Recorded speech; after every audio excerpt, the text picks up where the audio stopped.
सुपाल विजयमती माता जी की, जैन धर्म की जिनवानी माता की जय। प्रमाणादर्थ संसिद्धिस् तदा भासादिपर्य इति वक्षेतयोर्लक्ष्म सिद्धमल्पम लगीयस।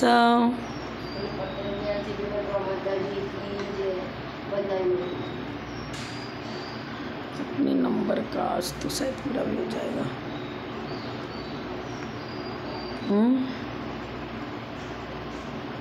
वेदे तो 71 वेदे त्वात्मांतरवत् तदनुपत्ते तदनुपत्ते। हाँ, अब ये क्या चल रहा था प्रकरण, प्रमाण और प्रमाण का फल। अगर हम पर्यार्थिक न्याय की अपेक्षा से चर्चा करें तो प्रमाण और फल में भेद है। कैसे? कोई विद्यार्थी था, पहले 8वीं कक्षा का छात्र था, अब उसको उस विषय संबंधी पूरा ज्ञान था अपनी कक्षा से, लेकिन 11वीं 12वीं कक्षा में जो अध्ययन कराया था उसका ज्ञान उसको नहीं था। तो जिसका ज्ञान नहीं था उसकी अपेक्षा नास्ति, जिसका ज्ञान है उसकी अपेक्षा अस्ति। लेकिन जीव तो वही है, छात्र तो वही है, आगे बढ़ा और अच्छा ज्ञान प्राप्त कर लिया। लेकिन जैसे कि हमने बताया था कि स्वर्ण का उदाहरण दिया था, सोना तो वही का वही है, अंगूठी बना लो, कड़ा बना लो, हार बना लो। पर्यार्थिक न्याय की अपेक्षा से प्रमाण और प्रमाण के फल में भेद बनेगा। फल का मतलब ज्ञान की वृद्धि जैसे उत्तरोत्तर होती चली जाती है, उसी प्रकार प्रमाण का फल भी हमें विशेष प्राप्त होता चला जाता है। प्रमाण माने सम्यक ज्ञान। अब सम्यक ज्ञान तो मति ज्ञानावरण कर्म का क्षयोपशम, शुद्ध ज्ञानावरण कर्म का क्षयोपशम। क्षयोपशम तो उस जीव को है, लेकिन क्षयोपशम में तारतम्य है। जब क्षयोपशम में तारतम्य है तो उसकी अर्थ क्रिया में तारतम्य होगा, फल में भी तारतम्य होगा। ये चीज़ें प्रमाण से फल को सर्वथा भिन्न मानने में यह दोष आता है कि जिस तरह दूसरे आत्मा के प्रमाण का फल, वैसे ही हमारे आत्मा के प्रमाण का फल दोनों सदृश हो जाएंगे। बात यह है कि ज्ञान और ज्ञानी में भेद नहीं है, प्रदेश भेद नहीं है। अगर प्रदेश भेद पूर्वक प्रमाण और प्रमाण के फल में ही भेद मान लिया जाएगा, फिर तो एक जीव और दूसरे जीव, उसके हमारा ज्ञान और आपका ज्ञान दोनों का फल एक हो जाएगा। मेरे ज्ञान का फल आपको मिल जाएगा, आपके ज्ञान का फल मुझे मिल जाएगा। जब प्रदेश भेद ही मान रहे हैं तो दूसरे आत्मा के प्रमाण का फल माने दूसरे आत्मा का जो ज्ञान हुआ, उसके ज्ञान की प्राप्ति से जो सुख की प्राप्ति हुई, विशेष उसको फल मिला, तो उसका फल मेरे पास आ जाए, मेरा फल उसके पास आ जाए। यदि भेद ही माना जाएगा प्रमाण और प्रमाण के फल में, प्रदेश भेद, गलत हो जाएगा ना। दोनों सदृश हो जाएंगे। फिर वह फल हमारे प्रमाण का है और यह दूसरे के प्रमाण का कैसे निश्चित होगा? दूसरे की आत्मा ने जो ज्ञानार्जन किया, उसे जो ज्ञानार्जन से उसका फल उसको प्राप्त हुआ, क्या वो फल वो मुझे देना चाहे दे देगा क्या? निमित्त बन करके मेरा उपकार कर सकता है, शिक्षक बन करके, माने बाह्य निमित्त बन करके। लेकिन उपादान की अपेक्षा चर्चा करो तो मैं अपने उपादान शक्ति को उसे नहीं दे सकती, उसके उपादान शक्ति को हम नहीं ले सकते। ऐसा तात्पर्य है कि जैसे दूसरे आत्मा के प्रमाण का फल हमारी आत्मा के प्रमाण का फल नहीं कहलाता, उसी प्रकार सर्वथा भिन्न होने से हमारे आत्मा के प्रमाण का फल भी हमारा नहीं हो पाएगा। फिर तो प्रदेश भेद मान रहे हो। फिर तो ये पुस्तक बिल्कुल अलग पढ़ी है, हम बिल्कुल अलग हैं, इसके प्रदेश भेद है। इसी तरह क्या ज्ञान और ज्ञानी के प्रदेश का बिल्कुल अलग है क्या? तब तो फिर अग्नि अलग पड़ी हो, उसकी उष्णता अलग पड़ी हो, उसका प्रकाश अलग पड़ा, बनेगा क्या? नहीं बन सकता। अब बात है कि हम परिभाषा देते हैं, अग्नि किसे कहते हैं? जो मूल में भी उष्ण हो, उसकी किरणें भी उष्ण हो, उष्ण नाम कर्म का उसके उदय हो। लेकिन जब सामान्य पक्ष लेते हैं तो फिर क्या कहते हैं? अग्नि भी एकेंद्रीय जीव का एक भेद है, पृथ्वी का एक, जल का, अग्नि का एक, वायु का एक, वनस्पति का एक, तरस का एक। अब एकेंद्रीय जाति नाम कर्म का उदय तो अग्नि के भी है, वनस्पति के भी है, पृथ्वी का एक के भी है सामान्य, लेकिन विशेष की अपेक्षा फल अलग अलग पड़ जाएगा ना। हाँ, तो पर्यायार्थिक ने जब चर्चा करते हैं तो अग्नि की पर्याय को हम पृथ्वी की पर्याय अलग है, अग्नि की पर्याय अलग है, और दो भिन्न भिन्न पृथ्वी को उसके वहाँ तो प्रदेश भेद भी है। तो हमारा ये कहना है कि प्रदेश भेद नहीं होता है, प्रत्येक द्रव अपनी अपनी पर्यायों को लिए हुए हैं। पृथ्वी का एक जीव अपनी पर्यायों को लिए हुए है, लेकिन उनकी पर्यायों में भी चर्चा करेंगे हम। अब उसकी पर्याय में जैसे चर्चा मान लो कि मिट्टी भी तो पुद्गल की पर्याय ही है, तो पृथ्वी का एक में ही लेंगे उसको, उसके बहुत सारे आइटम बन गए ना, तो पर्याय अलग हो गई। जब घड़ा बन गया तो उसको ये नहीं कहते मिट्टी लाओ, कि घड़ा लाओ कहेंगे, पर्याय अलग हो गई ना, बना तो उसी से है। हर जगह हमारे आचार्य ने क्या चर्चा करी है, गुण पर्याय व द्रव्यम जो बताया, प्रत्येक द्रव्य अपने अपने गुण और अपनी अपनी पर्यायों से सहित होता है, लेकिन गुण सहवर्ती होता है और पर्याय क्रमवर्ती होती है। पर्यायों के साथ भी द्रव्य का भेद नहीं है और गुणों के साथ भी द्रव्य का भेद सर्वथा नहीं है, सर्वथा भेद नहीं है। क्रमवर्ती पर्याय कह रहे हैं तो भैया जो सोने का बहुत सारा आइटम हमने बनाया तो सब तो स्वर्ण में ही है ना। अब देखो दृष्टांत एक देश होता है, बहुत सारे आइटम बना दिए, लेकिन जितना सोना अंगूठी में लगा था, क्या वही अंगूठी वाला सोना ही चूड़ी में लगा? क्या नहीं, स्कंद है वो, तो स्कंद है, बस उसी को फिर गला के बना देंगे तो बात अलग है। एक बहुत सारा बड़ा लड्डू बनाया आपने, अभी तो एक लड्डू कहला रहा है, ठीक है, पर हमें तो लगा भाई 3 बेदी में चढ़ाना। किसी ने कहा अरे चलो अभी कुछ नहीं हुआ, अभी तो गीला ही है, क्या करना है, इसको 3 बना दो। लेकिन बूंदी अलग अलग है ना, रब भी अलग अलग हो गया। स्कंद की चर्चा करेंगे। स्कंद किसे कहते हैं? वो अनेक मतलब पुद्गल परमाणु का समूह है। और जब एक जीव द्रव्य की चर्चा कर रहे हैं तो उस तरह नहीं है कि एक जीव द्रव्य का खंड खंड करके बहुत सारा अलग अलग जीव बना दो, नहीं बनेगा। एक जीव असंख्यात प्रदेशी है, लेकिन उसके प्रदेश उसके साथ ही रहेंगे, मतलब वो उसका स्वरूप ही असंख्यात। पुद्गल का स्वरूप नहीं है असंख्यात प्रदेशी, अनंत प्रदेशी, बहुप्रदेशी। पुद्गल तो स्वभावतः एक प्रदेशी है और जीव स्वभावतः असंख्यात प्रदेशी है। हाँ, शुद्ध पुद्गल द्रव्य परमाणु उसकी पर्याय हो गई, शुद्ध पर्याय हो गई। हाँ, मतलब आत्मा तो स्वभावतः असंख्यात प्रदेशी है, पुद्गल स्वभावतः एक प्रदेशी है। जब उसकी विभाव व्यंजन पर्याय बनती है तब स्कंद बन गया। अब हमारा तो चाहे विभाव जीव चाहे नरक में रहे, चाहे त्रियंश गति में रहे, चाहे मनुष्य गति में रहे, वो असंख्यात प्रदेशी ही है, पर उसमें संकोच विस्तार की शक्ति है। हाथी के पर्याय में गया तो उसका विस्तृत उस प्रकार आत्म प्रदेश हो गया। चींटी के पर्याय में गया वही असंख्यात प्रदेशी है, लेकिन संकुचित होकर के वो शरीर प्रमाण वैसा हो गया। रबड़ में रबड़ है, कभी उसको ज़्यादा कोई मोटे में डालना है तो उतना विस्तृत से जाता है, ऐसे रखा है सामान तो छोटा रूप में है। तो दृष्टांत एक देशी होगा, लेकिन अपने को समझना ये है कि जीव स्वभावतः असंख्यात प्रदेशी है, उसमें संकोच विस्तार की शक्ति है। उसको हम पुद्गल की तरह, पुद्गल स्कंदों की तरह विभाजित नहीं कर सकते, सीधा सी बात है।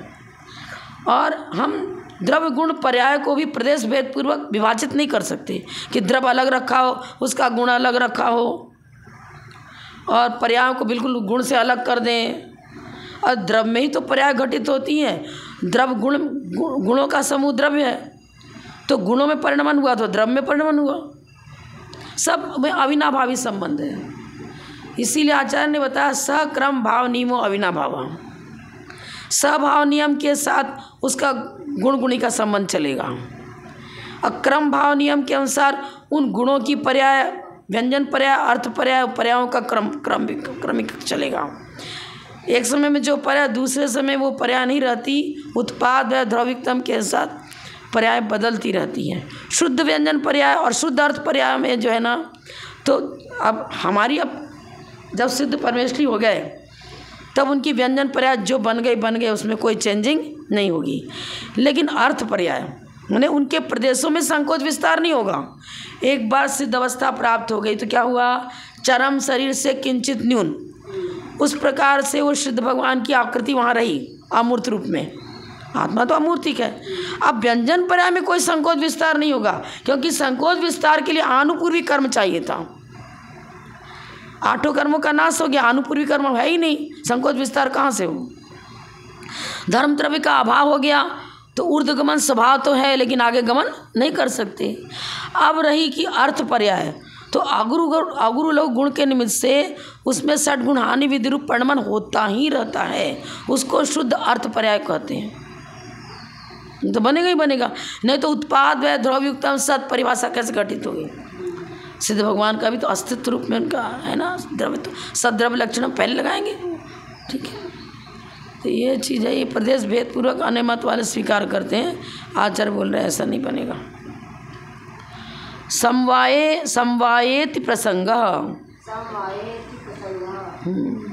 समवाय संबंध से प्रमाण और प्रमाण का फल निर्णय मान लो आचार्य करें नहीं, इसका भी निषेध कहेंगे।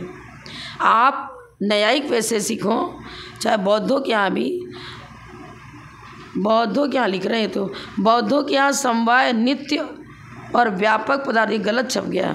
बौद्ध तो नित्य मानते ही नहीं है, न्यायिकम है। न्यायिका नाम संस्कृत में बता रहे हैं, न्यायिका नाम कथनम विद्यते यद यत्र आत्मनि प्रमाणम समवाय संबंधेन अवतिष्ठेत तत्रैव फलमपि समवाय संबंधेन अवतिष्ठेत। देखो, समवाय संबंध न्यायिक वैशेषिकों ने माना है। उनका सिद्धांत राजवार्तिक श्लोक वार्तिक में क्या बताया है, समवाय नाम का एक संबंध उन्होंने काल्पनिक मान लिया, काल्पनिक मान लिया।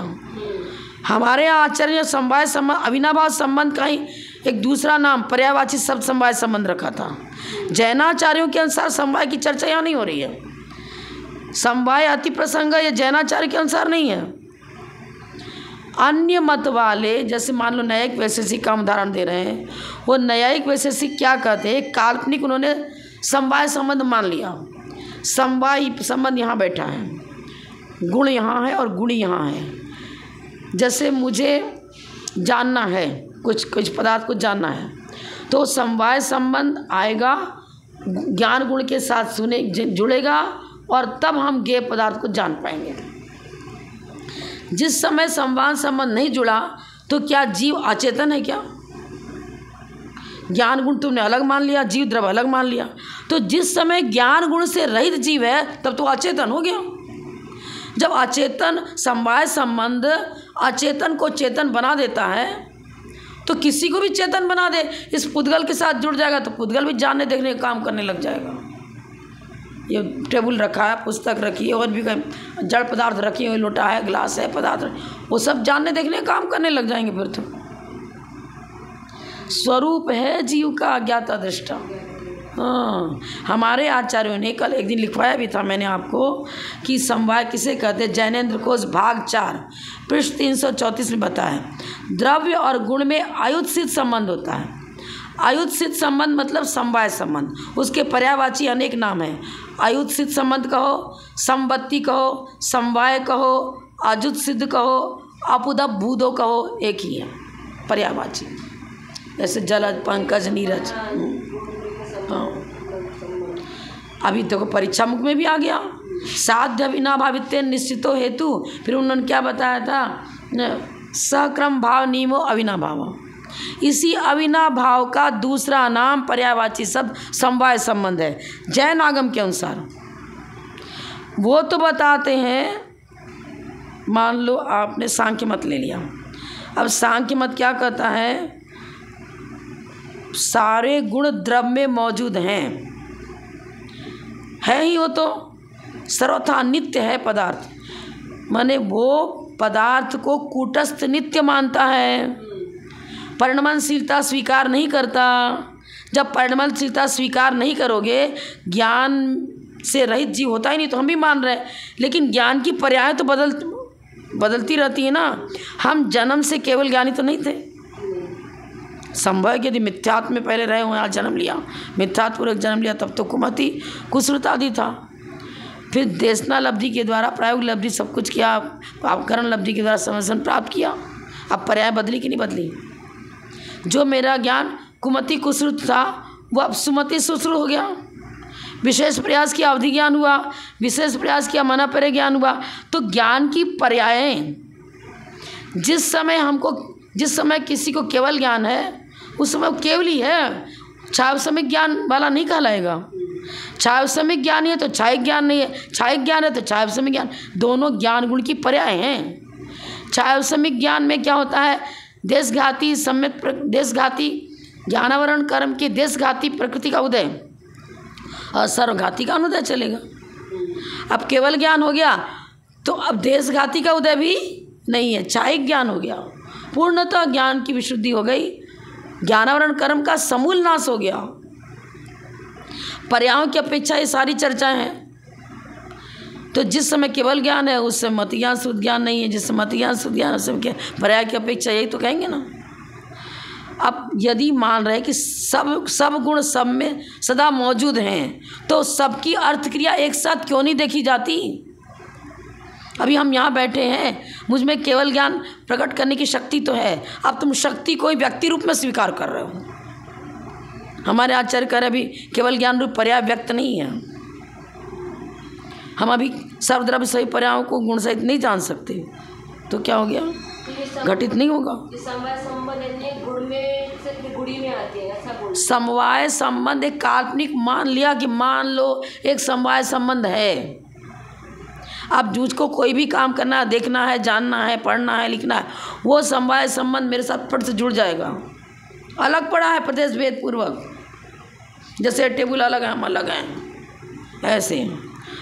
अब वो फिर ज्ञान को उठाएगा, ज्ञान को उठाकर जीव के साथ जोड़ देगा, तब जीव जानने देखने का काम करे। कितना गलत है ये। आत्मनि प्रमाणम समवाय संबंधेन अवतिष्ठेत। आत्मा में प्रमाण मतलब ज्ञान गुण समवाय संबंध से टिकता है। तो फिर फल भी तो उसी में हो गया। फल ज्ञान और ज्ञान के फल में यदि समवाय संबंध है तो फिर फल, ज्ञान का फल और ज्ञान एक ही तो हो गया। आचार्य कह रहे भाई पर्यायार्थिक न्याय से चर्चा करनी पड़ेगी। ज्ञान रहित हम कभी हुए ना हो सकते हैं, लेकिन ज्ञान की जो पर्याय हैं हमारी, बहुत सारी क्रमवर्ती पर्याय उसकी बनती चली जाएंगी। हम जब संघ में आए तो बहुत सारी चीज़ों की जानकारी नहीं थी, धीरे धीरे अपने गुरु से पढ़ा, माता जी से पढ़ा और भी गुरुओं से पढ़ा, जाना, ज्ञान की क्षोभम शक्ति बढ़ी और जानना जो ज्ञान का विषय है वो ज्ञेय पदार्थ भी पहले कम था, माइनस में था, अब बहुत सारे ज्ञेयों को जानने लग गए। 6 द्रव्य 7 तत्व 9 पदार्थ की चर्चा मुझे मालूम नहीं थी, अब डीपली गहराई से हम सबको समझने लग गए। तो पहले वो चीज़ नहीं था, वो उस प्रकार का ज्ञान नहीं था। अब आगे वो ज्ञान प्रकट हो गया, तो प्रकट और अप्रकट हुआ ना। अब वो आविर्भाव तिरोभाव मानता है कौन? सांख्य। पर हमारे आचार्य बोल रहे हैं आविर्भाव तिरोभाव मान तो रहे हो तुम, और कूटस्थ भी मान रहे हो। तो पहले जिसका आविर्भाव नहीं था उसका आविर्भाव हुआ, तो चेंजिंग हुई कि नहीं हुई? कूटस्थ कहाँ बना? बीज हमेशा बीज ही रहेगा, कभी वृक्ष नहीं बन पाएगा, चाहे कितनी भी कोशिश करे किसान, योग्य प्रक्रिया भी करे तो भी नहीं होगा, क्योंकि आप तो परिणाम मान ही रहे हो। तो बीज में से ही अभी आम की गुठली रखी है, मिट्टी में डाल दी, वृक्ष होगा, फलीभूत होगा, तब तो आम निकलेगा। बीज में ही आम है तो बीज को खा लो, आम का स्वाद आ जाएगा। फिर तो हमारे आचार्य बोल रहे हैं द्रव्य में सारी शक्तियाँ मौजूद हैं, पर उन शक्तियों का प्रगटीकरण अपने अपने द्रव्य क्षेत्र काल भाव की अनुकूलता पूर्वक होगा। ये चीज़ है प्रगटीकरण। अब क्या बता रहे हैं देखो, और भी मत का बता रहे हैं। अब किसका पकड़ा इन्होंने? समवाय संबंध, बौद्ध मत का। बौद्ध मत के अनुसार बौद्धे समवायो नित्यो व्यापकश्च मत। अत्र सूत्रे तेषाम् अस्य एव अंशाया निषेधो विहिता यत् सुष्माभि बौद्धैः समवायो नित्यो व्यापकश्च मतः तेनायं निर्णयः कथं भवेत् यद् अत्रैव आत्मनि एतत् फलं समवाय संबंधेन अतिष्ठते न अन्यत्र। आत्मा में यह प्रमाण अथवा प्रमाण का फल समवाय संबंध से रहता है, दूसरे आत्मा में नहीं। अब क्षणिक भी मान रहा है, इनको क्या स्ववचन बाधित भी हो जाते हैं, कोई मत वाले हो, न्यायिक हो, वैसे सिख हो, बौद्ध हो। अब उनसे पूछो कि तुम कह रहे हो कि पदार्थ उसका पूरा उच्छेद ही हो जाता है। पुत्र का जन्म हुआ, जिस समय जन्म हुआ उस समय पुत्र तो सूक्ष्म ऋजु सूत्र का विषय ग्रहण कर रहा है, क्षणिक नष्ट हो गया, नष्ट हो गया, फिर वो दिख कैसे रहा? या उसको कह भी रहो तो मेरा पुत्र है, मेरा पुत्र है, मेरा पुत्र है, कह भी रहे हो। अब कह रहे कि अरे वो तो प्रमाण हम जान रहे ज्ञान से मेरा पुत्र है, और उसके प्रति उसको शिक्षित करना, उसको अच्छा बनाना, उसकी ज्ञानार्जन की व्यवस्था बनाना, उसके प्रति मेरा लगाव है, तो करते भी हैं। अब बहुत प्रसन्नता होती, मेरा बेटा पढ़ लिख गया, बहुत अच्छा हो गया है। अब आचार्य कह रहे हैं श्रौथा क्षणिक बाद में ये कैसे बनेगा? टिकना मान रहे हो ना? जब टिकना ही नहीं मानेंगे तो पहले पहले का ज्ञान तो श्रौथा नष्ट हो गया। फिर जब हमने व्यंजन स्वर व्यंजन सीखा था, स्वर किसे कहते हैं, व्यंजन किसे कहते हैं, अब आगे कक्षा में गया, मिला मिला के अक्षर कैसे पढ़ेगा? तो नष्ट ही हो गया ज्ञान पहले वाले का। तो तुमको इस दोनों मानना पड़ेगा। अब व्यापक गुण और गुणी में व्यापक भाव है। अगर व्यापक भाव को स्वीकार नहीं करोगे तो बौद्ध मत वाले कैसे कह सकते हैं कि मेरा बच्चा तो अब सीए कर गया, अब इंजीनियर बन गया और डॉक्टर बन गया? तो पहले की सारे ज्ञान जो उसने पहले प्राप्त किया, पूर्ववर्ती ज्ञान है, उसके साथ उसका व्यापक भाव है, नित्य है, सोते जागते उठते बैठते क्षोभम शक्ति उसके पास थी, और क्षोभम शक्ति के अनुसार उसने ज्ञानार्जन भी किया। लब्धात्मक ज्ञान है, उपयोगात्मक एक बार में एक ही जगह बनेगा। जिस समय हम घट को जान रहे हैं, मेरे ज्ञान में जो घट की पर्याय ज्ञानाकार, शुद्ध ज्ञानाकार नहीं रही, ज्ञान भी घटाकार। घटाकार माने जैसे कि आपने कैमरे के अंदर फ़ोटो खींचा तो सामने जितने लोग बैठे तो फोटोज गजब हो गया, लेकिन कैमरा जितने लोग की फ़ोटो आई, क्या कैमरा और उस व्यक्ति में भिन्नता नहीं? क्या वो व्यक्ति तो अलग बैठे हुए हैं, कैमरा यहाँ रखा हुआ है, प्रदेश भेद है ना। उसके अंदर जो फोटो खींचा वो पौद्गलिक है, और सामने जीव बैठा हो तो जीव है,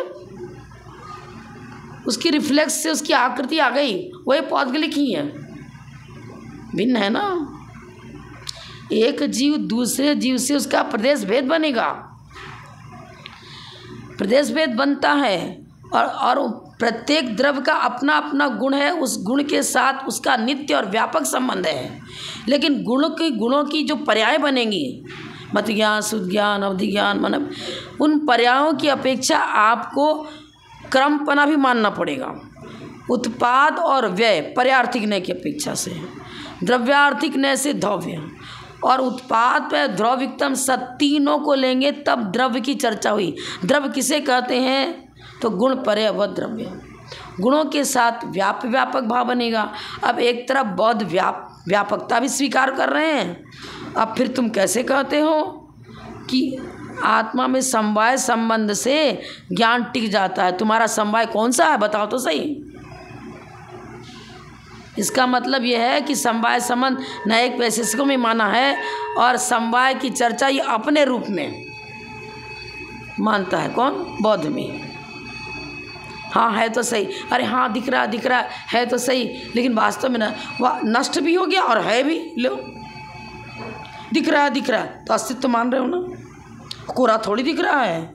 कोई काल्पनिक लड्डू नहीं दिख रहा था, जो बनाया था लड्डू वही दिख रहा, वही है, और उसी को खाया तुमने। काल्पनिक लड्डू खा रहे तो फिर कल्पना कर लो, हाँ यहाँ लड्डू रखा, खाते रहो। टिकना मानना ही पड़ेगा। समवाय संबंध से प्रमाण और प्रमाण का फल का निर्णय मानने का निषेध। अब उन मतों के साथ समवाय की चर्चा करें, चाहे बौद्ध मत हो, चाहे न्यायिक हो, चाहे वैशेषिक हो, चाहे सांख्य हो, द्रव्य का अस्तित्व तो स्वीकार करना ही पड़ेगा। और द्रव्य के अस्तित्व के साथ साथ उनमें जो निरंतर परिणमन होता है उसको भी स्वीकार करना पड़ेगा। और जैन आगम में जिनेंद्र भगवान की वाणी के अनुसार उसको हर हालत में स्वीकार करोगे, तभी तुम्हारा सिद्धांत निर्दोष सिद्ध हो पाएगा। कूटस्थ नित्य मानोगे तभी सदोष। उसमें उस प्रकार की अर्थ क्रिया देखी नहीं जा रही है। सर्वथा नित्य दुनिया में कोई वस्तु है ही नहीं, और सर्वथा अनित्य भी कोई वस्तु है ही नहीं। गुण पर्याय व द्रव्यम, गुण और पर्यायों से सही द्रव्य है, और अपने अपने स्वचतुष्टय की अपेक्षा उसका अस्तित्व और पर चतुष्टय की अपेक्षा नास्तित्व। ब्रह्माद्वैतवादी एक ब्रह्मा जी का अस्तित्व है और हम सब उसी के ब्रांच हैं, उसी में जुड़े हुए हैं, प्रदेश बिना प्रदेश भेद के, बिना प्रदेश भेद के। ब्रह्माद्वैतवादी का था छाया, ब्रह्म जी की सब छाया है। मतलब आकाश में चंद्रमा है और नीचे बहुत सारे पात्रों में जल भर के रख दिया, सब में तो चंद्रमा का रिफ्लेक्स पड़ रहा है, तो वही चंद्रमा तो सब में दिख रहा है। इसी तरह हाथी, घोड़ा, बैल, मनुष्य, पुतगल, जादू, जितने भी आइटम है पदार्थ में, वो सब ब्रह्मा जी की छाया। अकलंग देव स्वामी कहते हैं भाई गोलाकार के रूप में तो छाया दिख रही ना चंद्रमा की, और यहाँ तो हाथी की अलग आकार, घोड़े का अलग आकार, मनुष्य का अलग, तो अलग अलग आकार कहाँ से दिख गया? कैसे दिख गया? उन्हीं की ब्रह्मा कहाँ से दिख गया? अस्तित्व तो अलग अलग है। अगर ऐसा अस्तित्व को भेद नहीं माने तो ऐसा है कि चंद्रमा का अस्तित्व है, अब मान लो बादल आ गया, कुछ आ गया, ढक गया, ये किसी कारण से अमावस्या में रात्रि हो जाती, किरणें नीचे नहीं पहुंचती हैं, तो ब्रह्मा जी की छाया है। तो अब ये बताओ कि अब नहीं दिख रहा है जिस समय चंद्रमा, उसमें अब ब्रह्मा जी की छाया है तो उसके साथ जुड़ी हुई है निरंतर, तो ब्रह्मा जी का अस्तित्व ही नष्ट हो गया इसका मतलब, क्योंकि उनकी छाया नज़र नहीं आ रही है। यदि छाया नज़र ना आ रही है तो छाया के नहीं रहने से ब्रह्मा जी भी का अस्तित्व मिट गया और उनकी पर्यायों का अस्तित्व मिट गया, अस्तित्व ही नष्ट हो जाएगा। वो छाया तो कभी दिखती कभी नहीं दिखती है, वो तो रिफ्लेक्स है। चंद्रमा के विमान में चंद्रकांत मणि है, उसका ऐसा स्वभाव है कि जल के अंदर उसकी कांति पड़ती है। नदी के किनारे खड़े हो जाओ ना आप, जब कल्लोलें नहीं उठ रही हैं, आपका पूरा चेहरा उसमें दिखता है। हाँ, तो नदी और हम एक हो गए क्या? वो तो बता रहा ब्रह्मा जी और वो सारे चराचर पूरा जगत वो ब्रह्मा जी का रिफ्लेक्स है, कहाँ से बन जाएगा? जल में भी मेरा रिफ्लेक्स जो नज़र आ रहा है ना, वो मेरे आकार रूप में ही नज़र आ रहा है, तो ब्रह्माद्वैतवाद कहाँ सिद्ध होगा? सिद्ध होएगा ही नहीं। ब्रह्मा जी की भी पर्याय माननी पड़ेगी, अलग अलग दिखेंगे। सबसे पहले तो वो ब्रह्मा जी हैं कौन, उनकी पूरा जीवनी सुना ही नहीं सकते। ब्रह्म का मतलब होता है आत्मा, शुद्ध आत्मद्रव्य, और जब अरहंत अवस्था हो जाती है तो चारों तरफ शुद्ध स्फटिक के समान शरीर हो गया, चारों तरफ मुख दिखता है। उसी को इन्होंने यहाँ से हमारी डिक्शनरी से उठा लिया, शब्द उठाया तो हमारे डिक्शनरी से। ब्रह्मा जी के जो 4 मुख होते हैं, कहाँ से 4 मुख हो गए? अनंत के भी 4 मुख नहीं है, मुख तो एक ही समचतुर संस्थान है। लेकिन जब शुद्ध स्फटिक के समान रहता है तो एक अतिशय विशेष है कि चारों तरफ पब्लिक बैठी है समस्तरण में, गोलाकार समस्तरण है, सबको ये दिख रहा है कि भगवान मेरे तरफ मुख करके बैठे, मेरे तरफ मुख करके बैठे। अभी भी स्फटिक मणि कोई कोई ऐसी होती है, मूर्ति में मुख एक ही है, लेकिन देखो तो इधर भी मुख नजर आता है। तो शरीर बॉडी का उसका प्रभाव है, वो तो परम आधारित शरीर का प्रभाव है वो तो। हाँ, वो तो स्फटिक मणि का प्रभाव है, परम आधारित शरीर का प्रभाव है जो चारों तरफ मुख दिखते हैं। लेकिन 4 मुख वाले जन्म से कोई ब्रह्मा जी थे, और जन्म से 4 मुख वाला कोई होता ही नहीं है। कुभोग भूमि में भी नहीं बताया 4 मुख वाला, और तो छोड़ दो, कोई नहीं होता। कुभोग में चले एक पूंछ वाले, कान में, एक नाक वाले, सूंड वाले, लेकिन 4 मुख वाले नहीं बताया कहीं भी, बताया हुआ तो पता नहीं भैया। तो ये सब काल्पनिक चीज़ें हैं, तुम जो कह रहे हो उसमें अव्याप्ति, अतिव्याप्ति, असंभव आदि सारे दोष आते हैं। अन्वय व्यतिरेक बैठता ही नहीं है। समवाय संबंध में अन्वय व्यतिरेक बैठना चाहिए, होने पर होना, नहीं होने, क्योंकि अविनाभाव संबंध को समवाय संबंध कहते हैं जैनागम के अनुसार, और यही सटीक है। जैनागम के अनुसार क्या कहेंगे, वस्तु का स्वरूप ही ऐसा है। जैनागम कोई मनगढ़ंत चर्चा नहीं कर रहा है, एग्जैक्ट जैसा है वैसा ही जिनेन्द्र बाबा की वाणी से निश्चित हुआ, गलत है, निर्णय नहीं हो सकता। आगे और क्लियर कर रहे हैं। प्रमाण तदा भासौ दुष्ट तयोद्भावितौ परिहृता परिहित दोषौ वादिन साधन तदा भासौ प्रतिवादिनो दूषण भूषणे च। प्रमाण तदा भासौ दुष्ट तयोद्भावितौ परिहता परिहित दोषौ वादिनः साधन तदा भासौ प्रतिवादिनो दूषण भूषणे च। अब बता रहे यहाँ पर उदाहरण समझेंगे। वादी ने प्रमाणाभास कहा, अन्य मत वाला कोई है, प्रतिवादी ने क्या कहा, नहीं तुम जो कह रहे हो, जैसे बौद्ध मत खड़ा है, वो कह रहा वस्तु सर्वथा क्षणिक है, हमारे जैनाचार्य करें नहीं, उसके प्रमाणाभास को प्रमाणाभास सिद्ध कर दिया किसने, जैनाचार्य। प्रतिवादी के जगह पर हमने जैनाचार्य रख लिया। अब ये तो एक दूसरे को घटित, सांख्य मत वाला बौद्ध मत का खंडन कर रहा है, बौद्ध मत को उसने कह दिया तुम्हारा प्रमाणाभास है। अब क्या हुआ, मान लो सांख्य को हमने वादी मान लिया, न्यायिक वैशेषिकी को हम प्रतिवादी मान लिया, वो कहता है तुम्हारा गलत। ये सब एक दूसरे का भी खंडन करते हैं। अच्छा। हाँ, अब सर्वथा नित्य मानने वाला सांख्य है और सर्वथा अनित्य मानने वाला बौद्ध है। अब मान लो सबसे पहले बौद्ध खड़ा हुआ कुछ बोलने के लिए और उधर सांख्य मती बैठे हैं, वो कहेगा कहाँ सर्वथा नित्य सर्वथा क्षणिक नहीं है। तो क्या हुआ, वादी जो बौद्ध मत वाला था उसको प्रमाणाभास ठहराया सांख्य मत ने। अब सांख्य मत वादी बन के खड़ा हुआ, हमारे आचार्य कहते तेरा कुटस्नित भी ठीक नहीं होगा, उसको भी प्रमाणाभास सिद्ध कर दिया।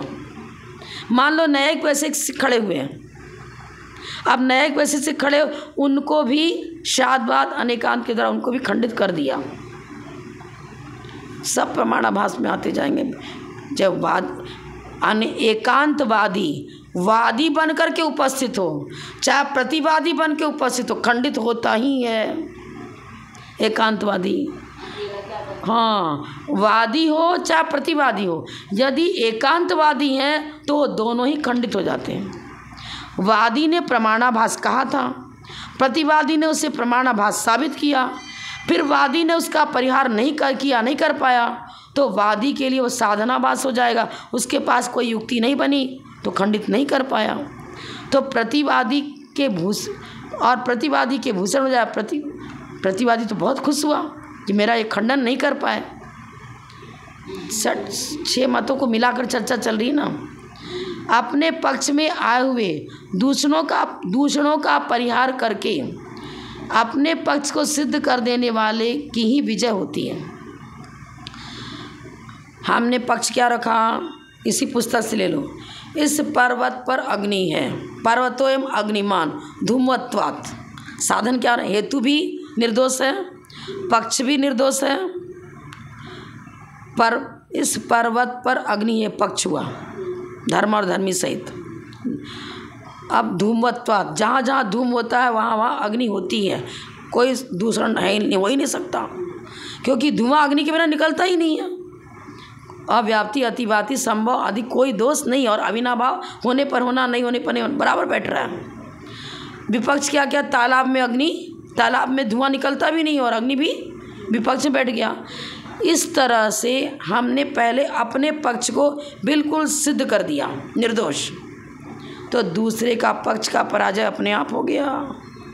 आप में अन्वय व्यतिरेक भी नहीं बैठ रहा है। पक्षाभास, हेत्वाभास, प्रतिज्ञाभास सारा तो बल रहा ना, सब हेत्वाभास होता, तर्काभास, अनुमानाभास, प्रत्यक्षाभास।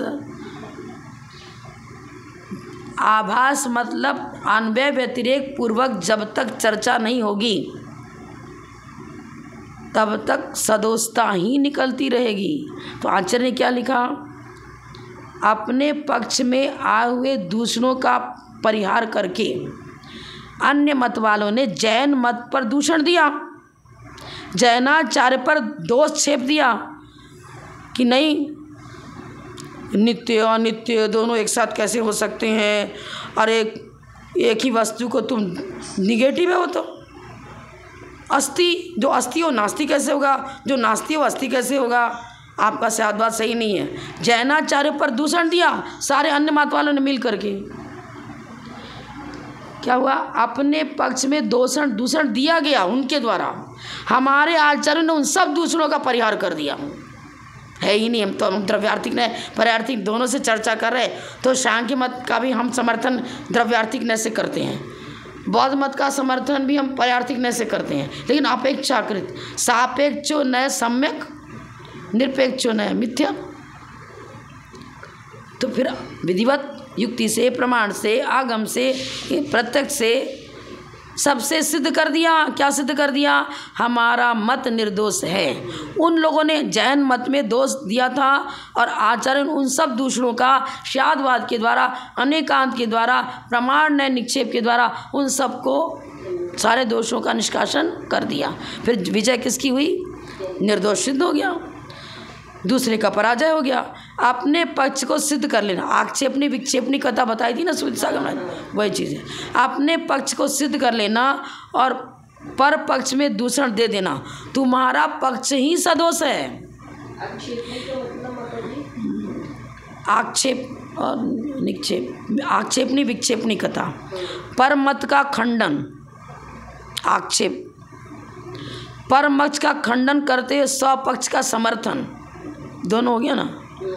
अब दोनों मिला करके ही चर्चा आती है, देखो और देख लेना, आक्षेपी विक्षेपी दोनों में एक साथ होगा। जब परमत का खंडन करेंगे तो स्व का हो ही जाएगा। अपने मत, हाँ, स्वमत का मंडन करेंगे तो परमत का खंडन हो ही रहा है, परमत का को हटा रहे हैं तो स्वमत का, वो एक साथ ही चर्चा आती है, आक्षेपणी विक्षेपणी। हाँ, परमत का खंडन, स्वमत का मंडन, हाँ, इन दोनों को मिलाकर आक्षेपणी विक्षेपणी कथा कहते हैं। फिर एक एक की परिभाषा अलग से अर्थशास्त्री वगैरह में देख लेना, लेकिन जहाँ एक है वहाँ दूसरा रहेगा ही।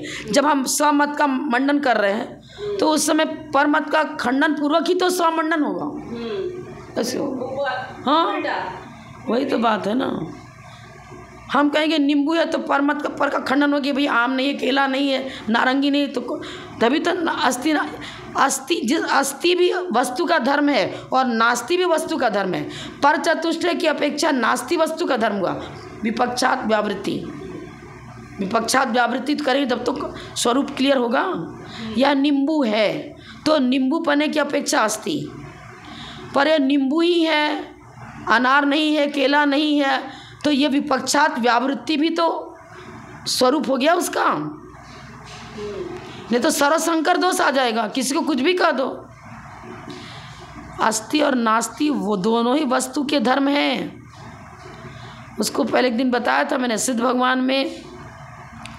अब क्या मतलब उसको क्या बताया, अनुजीवी और प्रतिजीवी, 4 अनुजीवी गुण होते हैं। अनंत ज्ञान, अनंत दर्शन, सुख, अनंत वीर्य। छायिक ज्ञान, छायिक दर्शन, छायिक सुख, छायिक वीर्य, ये अनुजीवी हैं। और 4 प्रतिजीवी, अपेक्षाकृत चर्चा। यहाँ भी अपेक्षाकृत चर्चा होगी, क्योंकि उसकी व्यंजन पर्याय अलग, इसकी व्यंजन पर्याय अलग, उसका स्वाद अलग, उसका गुणधर्म अलग, इसका अलग बताया तो था मैंने। सूक्ष्मत्व सद्दो बंदो सुमो थूलो संटाण वेद मचा, ये तो पुद्गल की पर्याय है। फिर सिद्ध भगवान में सूक्ष्मत्व कहाँ से लाए? प्रतिजीवी। पहले बादर नाम कर्म के उदय से मनुष्य पर्याय में उनका शरीर सूक्ष्म नहीं था, इंद्रिय गोचर होता था। सिद्ध अवस्था होने के बाद अब इंद्रिय गोचर नहीं होता, तो पूर्व की अपेक्षा चर्चा लगा दी। पहले इंद्रिय गोचर होता था, अब नहीं होता। जैसे सूक्ष्म जीव नज़र नहीं आते, इसी तरह ये भी नज़र नहीं आता, तो सूक्ष्मत्व। वो 4 के 4 प्रतिजीव पूरा डिटेल बता चुकी मैं तो, दोबारा संभवत नहीं, अब नहीं पढ़ेंगे क्योंकि पूरा करेंगे। आज कौन सा वार है? कल पूरा करेंगे। जब बोलो परम पूज्य प्रथम गणनीयारी का रत्न श्री 105 जयमती माता जी की जय।